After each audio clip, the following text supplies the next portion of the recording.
During the late 1920s and 1930s, single-engine biplanes ruled, and three names stand out. One was the Standard, used for U.S. mail delivery. Waco was well known too. This is a Model 10, probably with a Curtiss OX5 engine.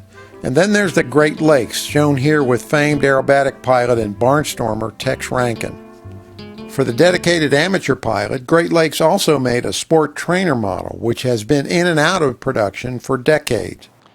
And this is the latest iteration of the 2T. It's made by a company called Waco Classics in Battle Creek, Michigan.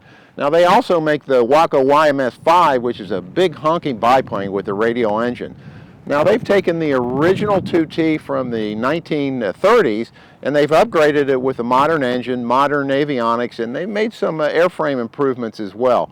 Now in this video, Peter Bowers is going to take us through the airplane and show us what kinds of improvements they've made on it. And in the second video on the AVweb channel, we'll take a flight in this airplane. But first, here's a quick look at the engine room, where the Great Lakes has a 180 horsepower Lycoming AEIO-360 with a Hartzell constant speed prop. The airplane has inverted fuel and oil systems, so it's suitable for serious aerobatics.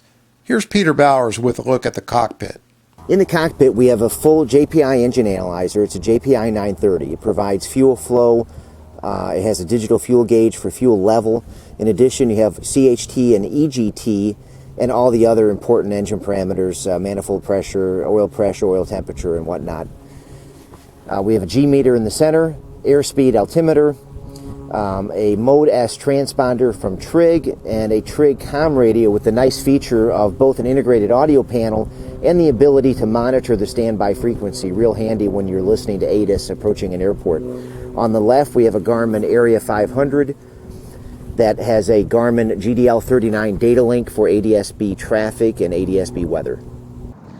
Some improvements from the original airplane is a new fabric material. The original airplane would have had a cotton fabric. Today we're using a Dacron polyester painted with a polyurethane paint from PPG. Moving forward, we've metallized the side skins for improved serviceability and damage resistance while people getting in and out of the cockpit. For brakes, they're from Grove. They're conventional disc brakes. We've also added, as some of the new improvements, new toe brakes with Grove master cylinders. In addition to the improvements to the brakes, we've also completely redesigned the landing gear pistons with new seals and an improved smoothness with zero leaks. The Great Lakes 2T1A-2 by Waco is a brand new certified airplane. The new price, $245,000. We're building airplanes now with delivery in just a few short months for most customers. So what's it like to fly the Great Lakes? Surprisingly easy and comfortable, considering that most legacy tail draggers can be difficult to handle. During taxi, visibility over the nose is limited, so S-turns are a must, but once the tail is up, steering with rudder is no problem at all. In flight, the sight picture takes some getting used to.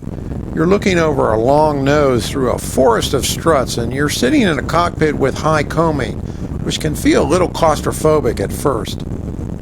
The Great Lakes is not a fast airplane, cruising at about 115 miles per hour, burning 8.7 gallons. It has about a 250-mile still air range. But that's really secondary to the airplane's purpose.